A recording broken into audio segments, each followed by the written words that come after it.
Hey, so I was doing some writing and noticed that my forward slash and question mark key was sticking. Let me show you how to fix it. We want to use mineral spirits. Don't use WD-40 because that'll just attract some more dirt. So we're going to open her up. Find that sticky key right there. And then we're going to take some mineral spirits on a Q-tip. We're just going to apply them right to the joint. Go ahead and work them in a little bit. As you can see, it's already doing wonders for it. Alright, then we're going to close her up and see what we got.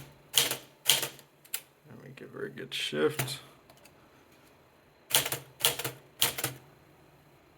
Just like new. Highly recommend you guys clean out your typewriter at least once a month to keep this from happening. Go ahead and like and subscribe for more.